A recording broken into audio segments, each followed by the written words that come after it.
Ilang tulog na lang, pasukan na. At kamusta kaya ang bentahan ng murang school supplies sa Divisoria?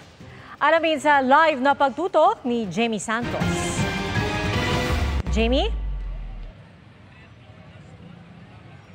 Pia, isang linggo bago pasukan ay matumal pa rin daw ang bentahan ng school supplies dito nga sa Divisoria, Maynila. Yung mga inabutan nga nating namimili ngayong Sabado, pa konti-konti lang ang pinamimiling gamit. May mga tinda ritong synthetic leather shoes. Nasa 500 pesos ang para sa boys at 380 pesos ang pang girls. Patok din lalo ngayong tag-ulan ang school shoes na gawa sa rubber. 150 pesos ang pambata, 200 pesos ang big at adult sizes. Sa school uniform, ang polo at blouse nasa 250 pesos. Small to large na yan. Ang pantalon nasa 280 to 300 pesos depende sa size. Ang palda, 150 to 250 pesos depende rin sa haba at size. Sa school supplies naman, may trolley bags na 850 to 1,500 pesos depende yan sa size at kung may combo na lunchbox.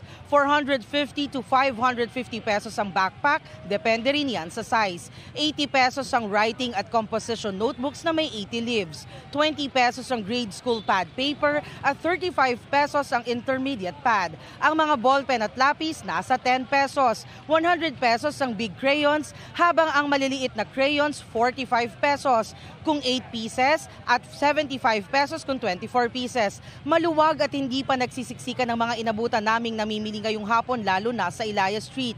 Pakonti-konti lang din ang binibili ng ilan, kaya ang ilang tendera umaaray. Ano po mga pinamili natin ngayong araw? Ay, ngayon sapatos lang po. Tapos po, Medyas, saka uniform.